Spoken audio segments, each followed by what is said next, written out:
Before I continue here with Kruger's account, many of these incidents, and we're not going to go into them here, were related in considerable detail in other Radio Free America shows, notably Radio Free America 19, dealing with the P2 Lodge and its intersection with many of the same elements we've talked about here. Continuing with Kruger's account. Paladin's bankrollers included Skorzany's weapons empire and Libyan head of state Muammar Gaddafi. The Skorzany-controlled World Armco, with its main offices in Paris, was registered in the name of Paladin manager von Schubert. Upon the death of Skorzany in 1975, von Schubert moved to Argentina, but returned 6 months later to reorganize. In the spring of 1976, he raised eyebrows with a want ad in the International Herald Tribune for a pilot, navigator, captain, 3 demolitions experts, 2 camouflage experts, 2 specialists in Vietnamese, and 2 in Chinese. Applicants were directed to a Paladin office in Spain. Internacional Fascista was a crucial first step toward fulfilling the dream not only of Skorzany, but also of his close friend in Madrid exile, José López Rega, Juan Perón's Grey Eminence, and Prince Giusto Valerio Borghese, the Italian fascist moneyman who had been rescued from execution at the hands of the World War II Italian resistance by future CIA counterintelligence whiz James J. Angleton. They and other Nazi and fascist powers throughout Europe and Latin America envisioned a new world order built on a fascist iron circle linking Buenos Aires, Santiago, Lima, La Paz, Brasilia, and Montevideo. In 1973, their goal seemed near. Chile's President Allende had been overthrown. Perón had regained the Argentine presidency after 17 years of exile. Hugo Banzer was still in control in Bolivia, as was Alfredo Stroessner in Paraguay, and other right-wing military regimes ruled Brazil and Uruguay. When he returned to Argentina, Perón brought with him López Rega as an advisor. The latter would wield great influence over both the aging president and his wife Isabel, and import hatchet men from Spain to help the Argentine Anti-Communist Alliance, the AAA, slaughter the Argentine left. In 1976, however, fascist plans suffered a setback. Isabel Perón, who had succeeded her late husband, was ousted from office and López Rega was chased out of Argentina. Argentina's contingent of international terrorists then followed López Rega back to Spain and were joined there by several of their Argentine colleagues, among them Commissioner Morales and Colonel Navarra. Portugal's revolution and the liberation of Mozambique and Angola that followed further complicated the fascist game plan. However, Third World terrorist actions continued. In 1976, a 7-man fascist commando group dispatched from Spain was arrested in Algeria following an act of sabotage. Its leader identified himself as Aurelio Bertin. In truth, he was J. S. Sablonsky, a native Philadelphian also known as J. Salby. Another member of the unit disclosed that he had contacted it in Madrid through one Gilles Maxwell, an American working for a real estate agency run by the former U.S. Air Force Colonel August Woltz, W-O-L-T-Z. Continuing, Salby was a ringleader of Aginter Press, and later the ELP. Together with Guérin-Serac and other Euro-fascists, he had worked for the CIA in Guatemala from 1968 to 71 in the unprecedented terror campaign which followed the August 1968 assassination of U.S. Ambassador Gordon Main. The campaign, allegedly set in motion by Main's successor Nathaniel Davis, was modeled after Vietnam's Phoenix program.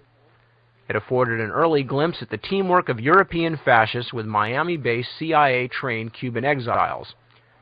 According to Amnesty International, some 30,000 people were either killed or disappeared in Guatemala in the decade beginning in 1962, the worst of it coming in 1970 to 71.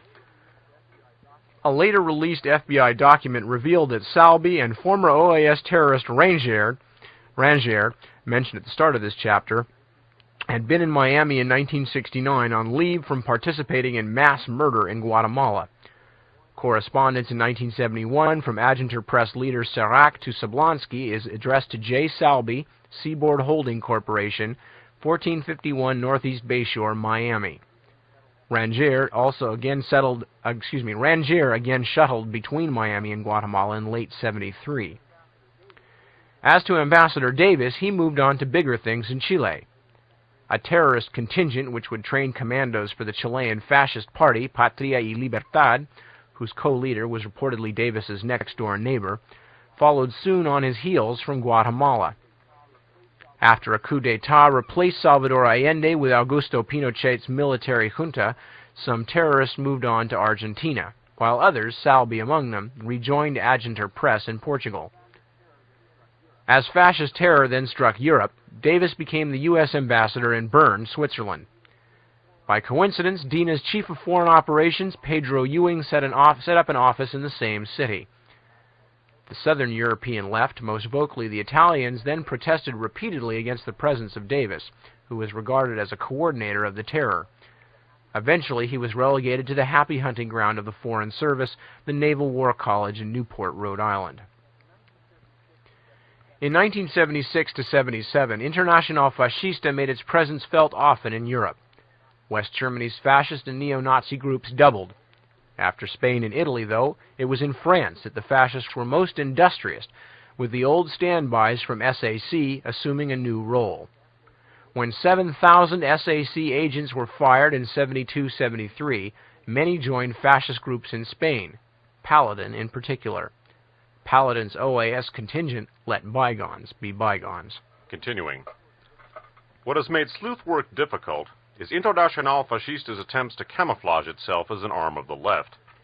When General Joaquin Centeno Anaya, Bolivia's ambassador to France, was shot down in Paris in May of 1976, a caller to the police claimed that the Che Guevara Brigade had murdered him to avenge the 1967 capture of Guevara in Bolivia.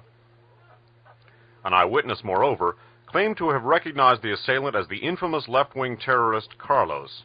However, 1 month later, the Nouvel Observateur reported that the assassination had been planned at Madrid's Consulada Hotel by Bolivian intelligence agent Saavedra and 3 terrorists from the Paladin group. Furthermore, inspection of Centeno Anaya's politics revealed his opposition to Bolivian President Banzer and allegiance to ex-President Torres, whose murder in Argentina followed shortly after Centeno's. Then it was the turn of former Chilean Foreign Minister Orlando Letelier to be murdered by Chilean and Cuban terrorists in Washington, soon after which the establishment U.S. press, citing CIA and FBI sources, pointed the finger at the Chilean left. I would interrupt here that the CIA director at the time was George Bush. In connection with these assassinations, it's appropriate here to quote in its entirety a recent report entitled Latin America, Murder Incorporated, unquote. Again quoting, a still classified staff report on questionable foreign intelligence operations in the United States, prepared for the Senate Foreign Relations Subcommittee on International Operations, sheds some new light on cooperation in security matters between Argentina, Bolivia, Brazil, Chile, Paraguay, and Uruguay. According to the Senate report, which has been leaked to the press in the United States, the joint operation is known as Condor. The Senate report mentioned a Phase 3 of Operation Condor, which involved the formation of special teams to carry out sanctions, unquote, including the assassination of the enemies of its constituent governments. The best-known killing of this type was the bomb attack on Orlando Letelier in September of 1976 in Washington. Condor's role in this emerged during the testimony of the FBI agent Bob Shearer, who investigated the case and gave evidence at the trial of Michael Townley. He testified to the use of Condor as the channel by which the Chilean DINA chief, General Manuel Contreras, tried to get U.S. visas for 2 of the agents involved. An impressive list of murders may now be laid at the door of Operation Condor. These include the killings of General Carlos Prats of Chile and Juan José Torres of Bolivia in Argentina, the Uruguayan politicians Héctor Guiterres Ruiz and Zelmar Michelini, also in Argentina, Bolivia's General Joaquin Centeno Anaya and Uruguay's Colonel Ramón Trabal in Paris, and the attempted assassination of the Chilean Senator Bernardo Leighton. The Senate report disclosed that Condor had considered establishing its own operational base in Miami in 1974, but that this was headed off by a CIA protest, quote, through regular intelligence channels, unquote. In this case, the CIA informed the Chilean DINA of United States displeasure, and no Miami station was opened. According to the Senate report, the FBI concluded early in its investigation of the Letelier assassination that the murder might have been carried out as a 3rd phase of Operation Condor. Presumably, 3rd phase will now go into the lexicon of euphemisms alongside the CIA's to terminate with extreme prejudice. The fact that the operation was well known to the United States at least 5 years ago makes nonsense of its shocked surprise at the time of Orlando Letelier's death." End quote. That was all a direct quote of the report. Continuing. The advent of democracy in Spain was fought bitterly by Internacional Fascista. At least 70 lives fell victim to the struggle within the first half of 1977.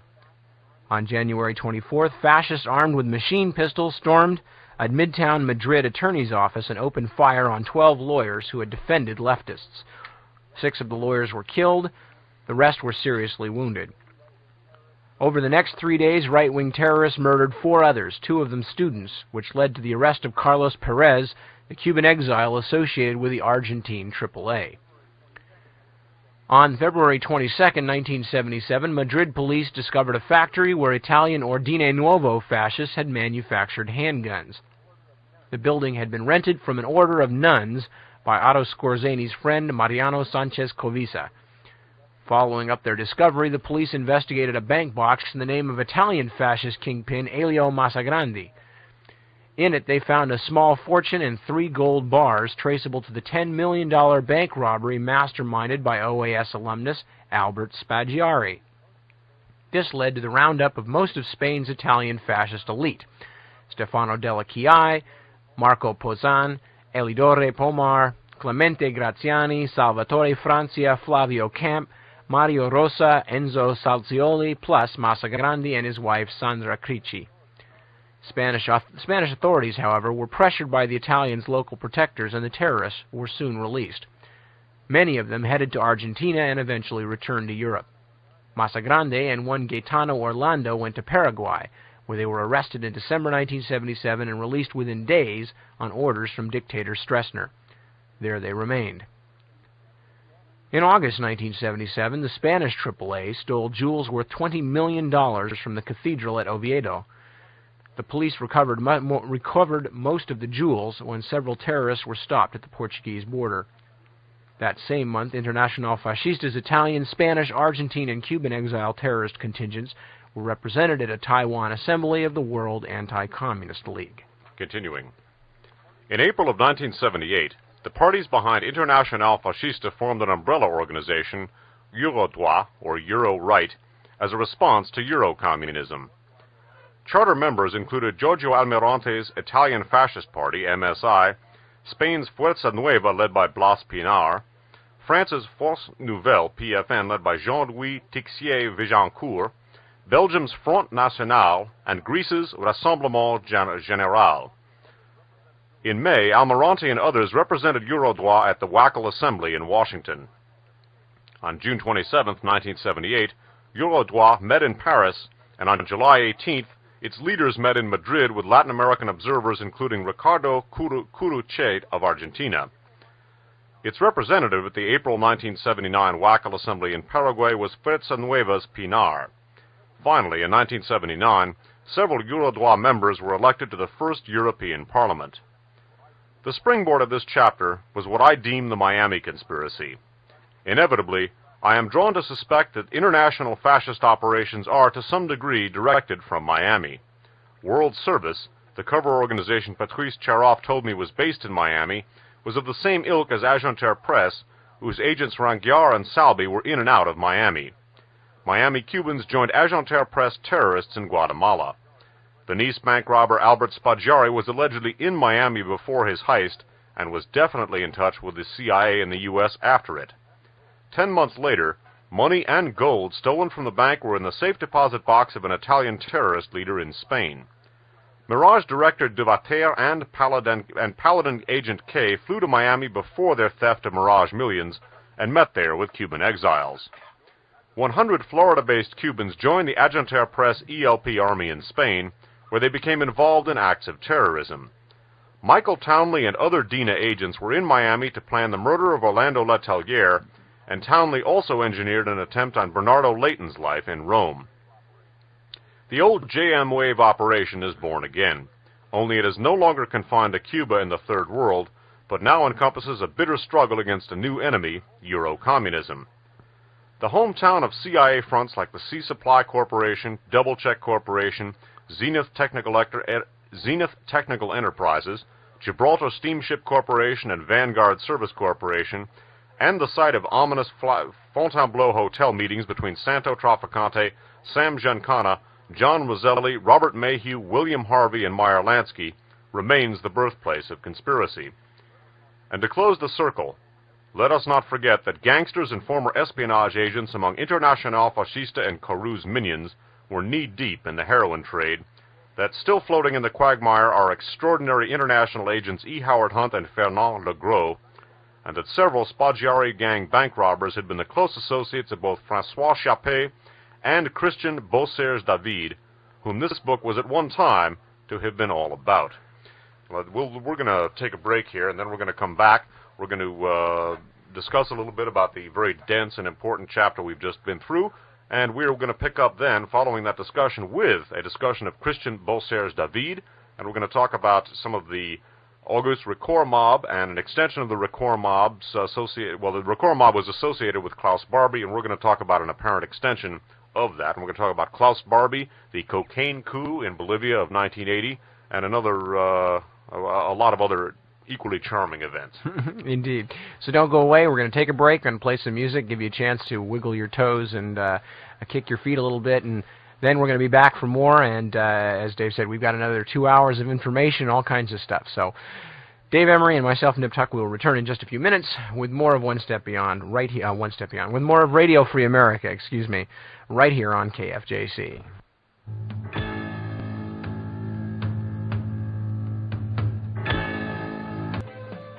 And we return with more of Radio Free America. This is Nip Tuck with Dave Emery in the studios at KFJC.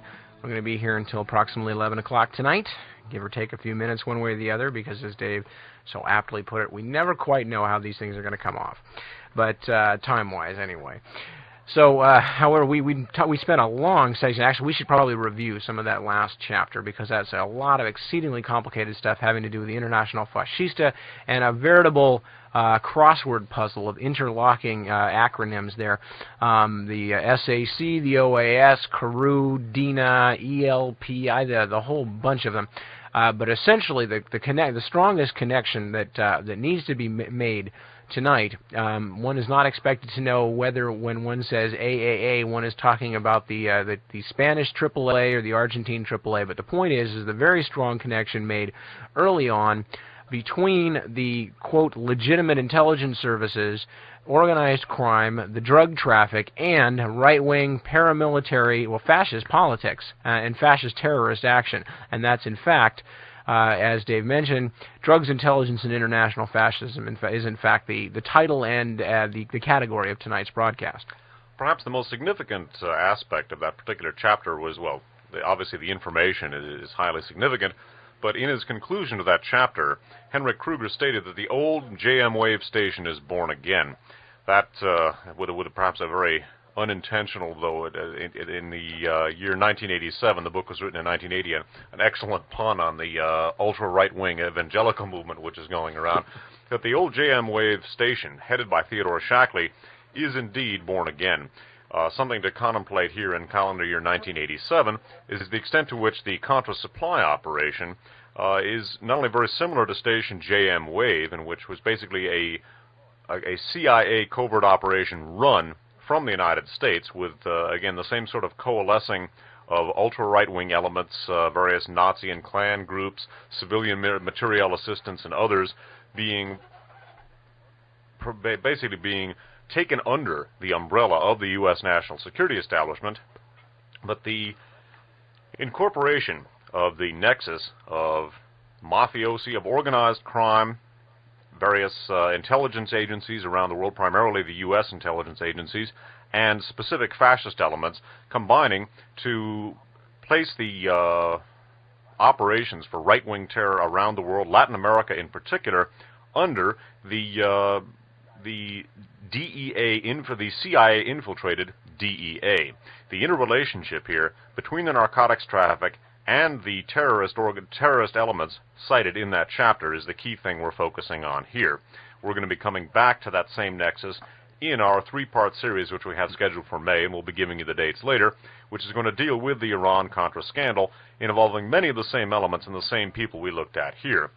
The Internacional Fascista, and specifically that passage we read in a number of other Radio Free America broadcasts, the intersection, for example, of Muammar Gaddafi with the Paladin group, the right-wing Italian elements, well, right-wing, that's a euphemism, the fascist Italian elements such as Stefano Della Chiai, Prince Justo Valerio Borghese, and some of the others we looked at, Jose Lopez Rega of the Argentinian P2. We looked at them in great detail in our series about the Pope shooting, Radio Free America's 17 through 21.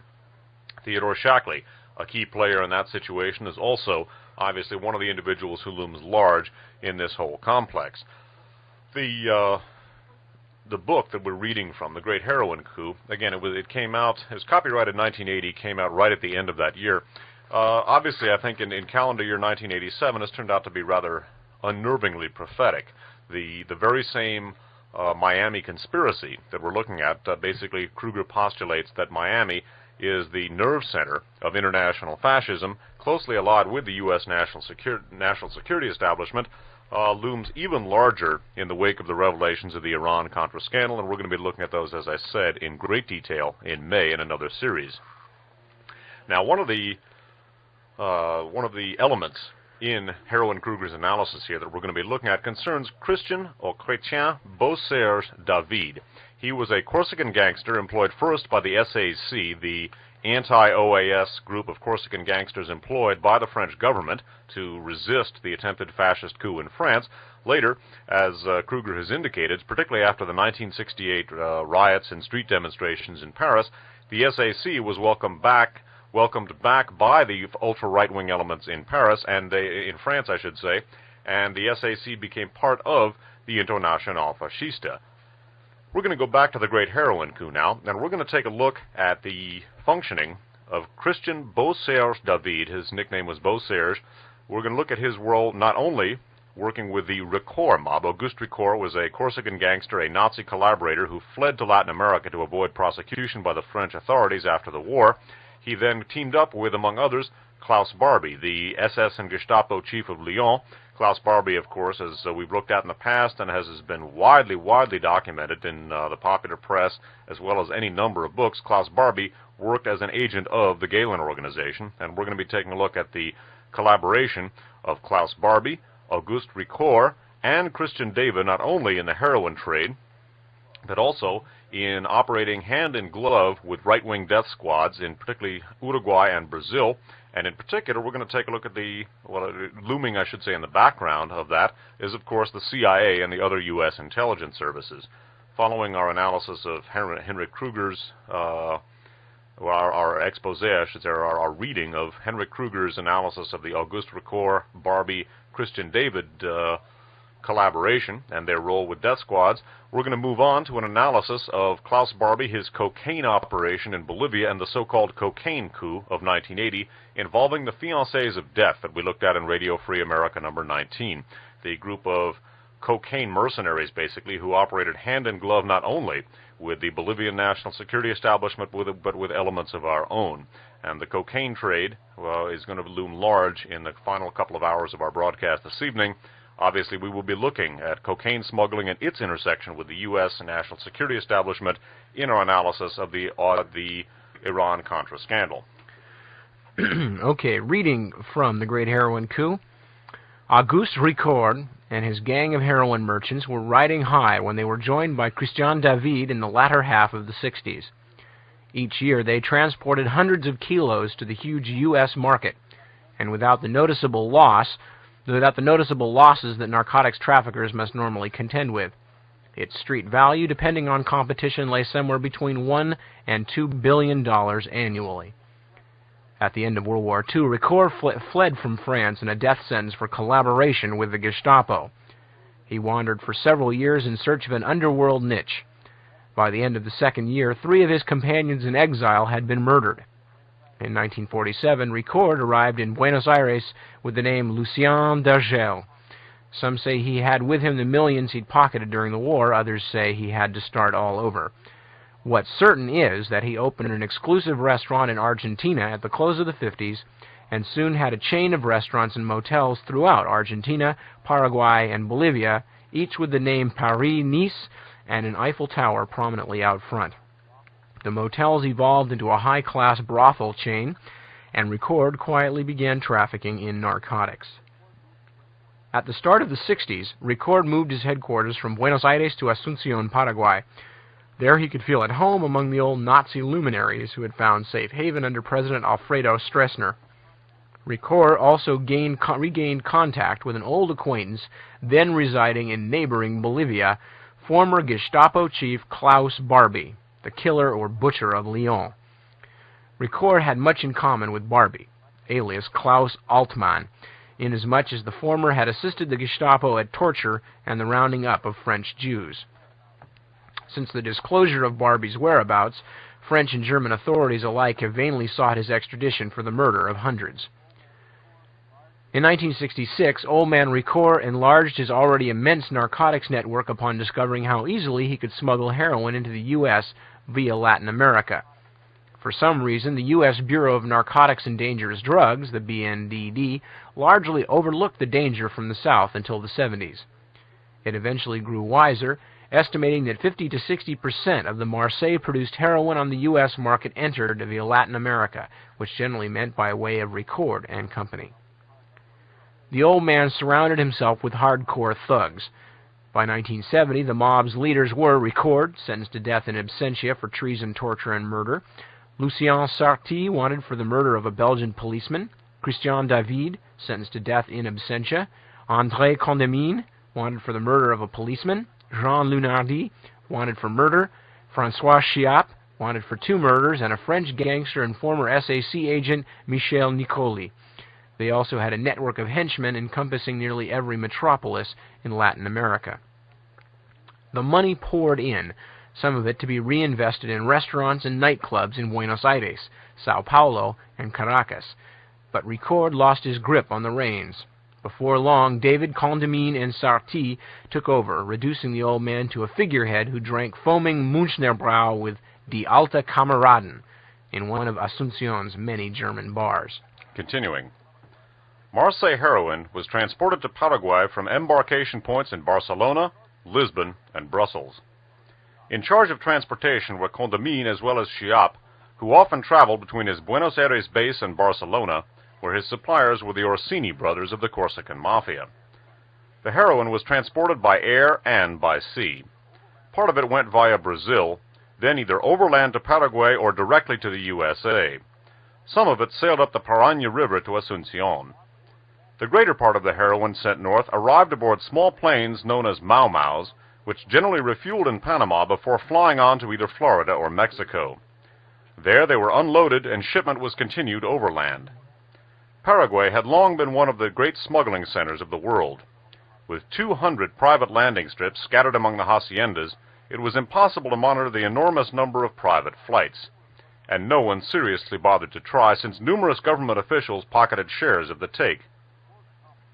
According to Jack Anderson, Ricord's accomplices included some of Paraguay's highest-ranking officers, Pastor Coronel, the intelligence chief, General Andrés Rodriguez, leader of an elite 3,000-man force especially trained by the Americans, and General Vicente Quinones, the Air Force Chief of Staff, who was responsible for Asunción Airport and other landing fields. Soldiers from an elite corps, according to Anderson, were stationed to guard the contraband stores for Ricord and other big-time smugglers. Worse still, in the wake of Anderson's sensational revelations came rumors that Paraguayan Air Force officers had even flown Ricord's heroin to the United States in military aircraft. Unlike Ricord, David didn't simply rake in the money. He thrived on danger. According to U.S. narcs, in at least 3 instances, Beauserge himself transported large quantities of heroin into the United States using the pseudonym Jean-Pierre, by which he was known exclusively among friends in the Ricord mob. David also maintained the organization's good relations with police and spooks in Latin America. He took on assignments for Argentina's terrorist organization, the Argentine Anti-Communist Alliance, or AAA, and probably did the same for Brazil's notorious death squad. Grupo Francais, as Ricord's network was known in Latin America, had found a prize in Christian David because of his connections to SAC and French intelligence. Through him there grew new branches in the narcotics network, including one centered about the Félix Lesca gang and the Lyon SAC chief Jean Auger, and another about Joe Attia's gang, SAC leader Ange Simon Pierre, and the Swiss banker André Hirsch. Okay, moving back a little bit to study a little bit more about Beauserge himself. The murder of Police Lieutenant Galibert caused a major sensation in France. Despite what seemed to be an all-out manhunt, the wily Christian David, aided by friends, eluded Galibert's colleagues in the anti-gangster squad. In the fetish club of Neuville-sur-Rhin, outside Lyon, Beauserge bided his time. A big-time bordello and a haunt of the Guérini clan, the club was a frequent rendezvous of David's friends in SAC. Reportedly, Meme Guérini at first favored delivering his body to the police, but powerful forces must have intervened as mafia bosses were persuaded to help Beauserge flee from France. One day, in March 1966, a car picked him up at the fetish club and drove him to a Guérini outpost on the outskirts of Marseille. Skipping down.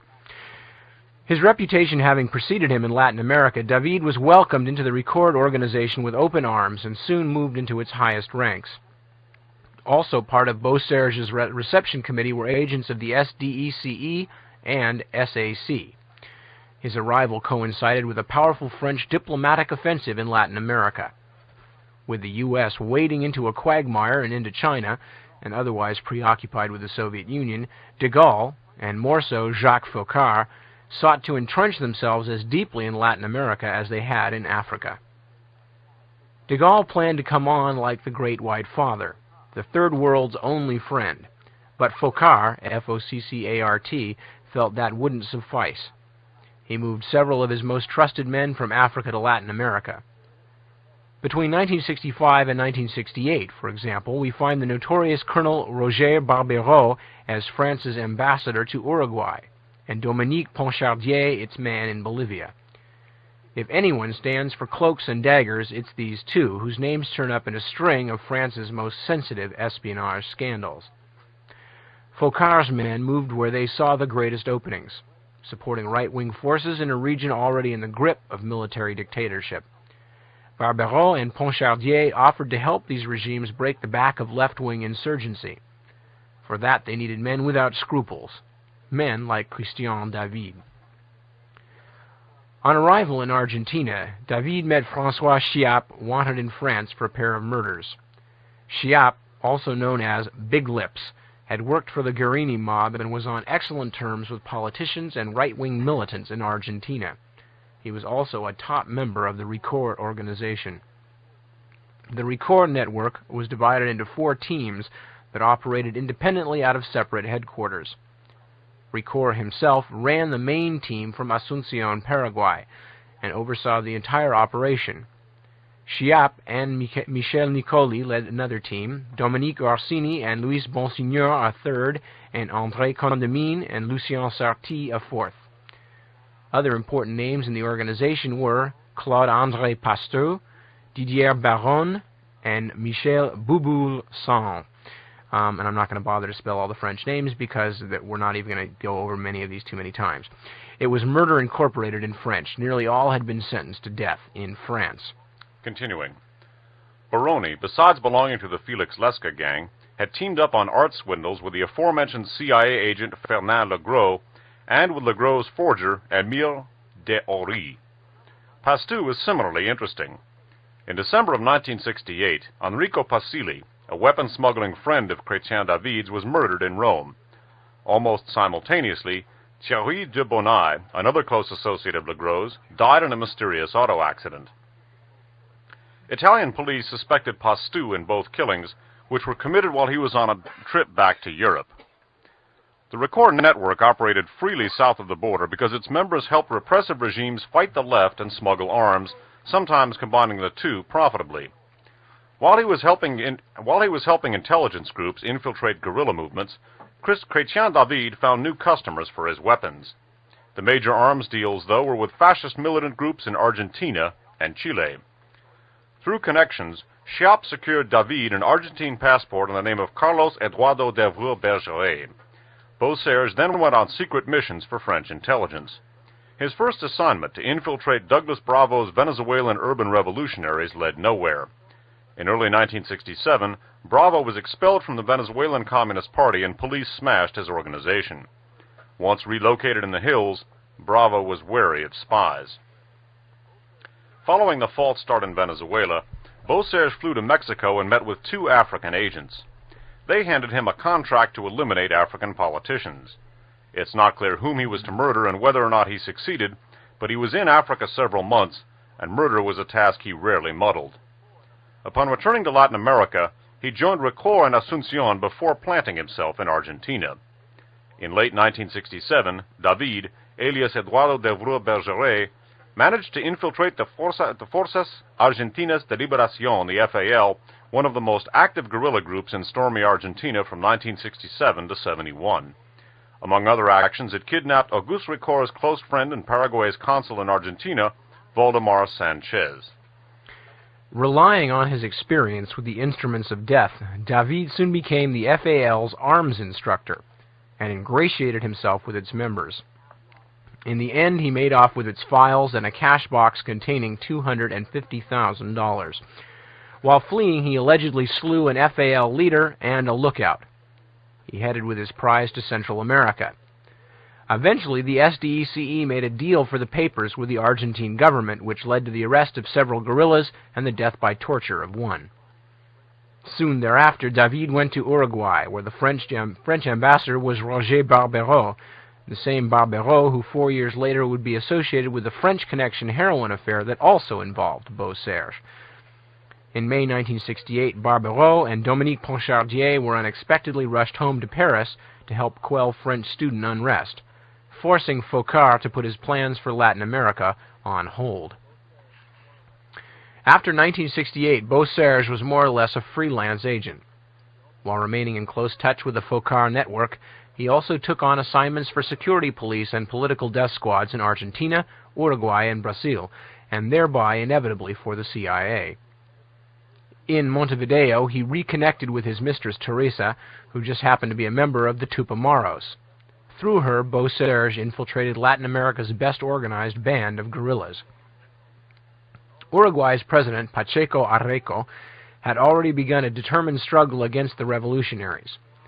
Assisting his police and armed forces was a squad of CIA agents expert at torture and anti-guerrilla warfare. 2 of these agents, Dan A. Mitrione, M-I-T-R-I-O-N-E, and Claude L. Fry, spelled like it sounds, were captured by the revolutionaries. Mitrione was given the death penalty by a people's court, while Fry suffered a heart attack and was released. Beauserge appears at first glance to have done more for President Areco than the entire conventional CIA team, but on this job he probably collaborated with U.S. intelligence. Also assisting him was Jacques Focard's full-time man in Uruguay in Roger Barbereau's absence, Jean-Baptiste Listroni, who became David's go-between with the Uruguayan government. David must have been quite an actor, since he even fooled the legendary Tupamaros leader Raúl Sendic. After robbing a bank, the guerrillas handed Beauserge $400,000 for the purchase of weapons. He then flew off, as if to complete the deal, to Focard's personal fiefdom and beehive of the weapons trade, the African nation of Gabon. While he was away, however, the guerrillas somehow learned not of his escapades in Argentina, but of his role in the Ben Barca affair.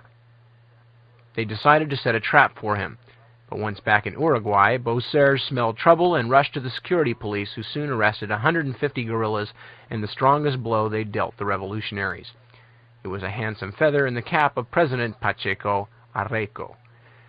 For his troubles, David was reportedly given $200,000 in addition to the $400,000 of which he had relieved the partisans, plus an Uruguayan diplomatic passport in the name of Edouard Davrieux. The passport made David the heir apparent of Auguste Record. With it, he traveled freely to the U.S. and Europe, controlling and expanding the international narcotics network. There's also a somewhat unbelievable story about David's departure from Uruguay. In the transit hall of Montevideo Airport, a stewardess reportedly brought him a package. Suspecting a bomb, Beauserge had the stewardess open it herself. She screamed when she did. Inside was the head of Teresa, a goodbye gift from the Tupamaros. Now, the point to make here, of course, is that as we looked at the conclusion of this book, the strong intersection between fascist politics and the narcotics traffic, and in turn, David's work with the U.S. intelligence apparatus in Uruguay is worth noting here. Now, what we're going to begin looking at next, and we're going to take a look at a section from Parapolitics issue number 6, put out by Jonathan Marshall, we'll get to that in a second, is what appears to have been, at least to a certain extent, an extension of the Record mob taken over by Chrétien David. And remember now that Record worked closely with Klaus Barbie, only this time the main product that they're moving is cocaine and not heroin. And we're going to take a very close look at the so-called cocaine coup in Brazil in 1980 in just a second.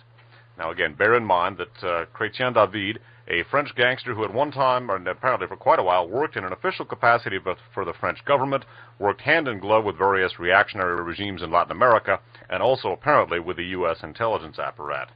Juan Perón's Grey Eminence and Prince Giusto Valerio Borghese, the Italian fascist moneyman who had been rescued from execution at the hands of the World War II Italian resistance by future CIA counterintelligence whiz James J. Angleton. They and other Nazi and fascist powers throughout Europe and Latin America envisioned a new world order built on a fascist iron circle linking Buenos Aires, Santiago, Lima, La Paz, Brasilia, and Montevideo. In 1973, their goal seemed near. Chile's President Allende had been overthrown. Perón had regained the Argentine presidency after 17 years of exile. Hugo Banzer was still in control in Bolivia, as was Alfredo Stroessner in Paraguay, and other right-wing military regimes ruled Brazil and Uruguay. When he returned to Argentina, Perón brought with him López Rega as an advisor. The latter would wield great influence over both the aging president and his wife Isabel, and import hatchet men from Spain to help the Argentine Anti-Communist Alliance, the AAA, slaughter the Argentine left. In 1976, however, fascist plans suffered a setback. Isabel Perón, who's had 1968 to 71 in the unprecedented terror campaign which followed the August 1968 assassination of U.S. Ambassador Gordon Main. The campaign, allegedly set in motion by Main's successor Nathaniel Davis, was modeled after Vietnam's Phoenix program. It afforded an early glimpse at the teamwork of European fascists with Miami-based CIA-trained Cuban exiles.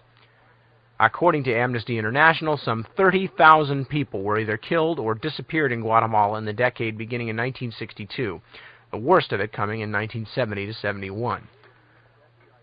A later released FBI document revealed that Salby and former OAS terrorist Ranger, mentioned at the start of this chapter, had been in Miami in 1969 on leave from participating in mass murder in Guatemala.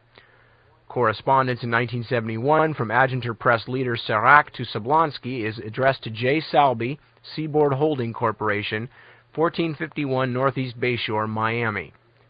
Ranger again shuttled between Miami and Guatemala in late 73.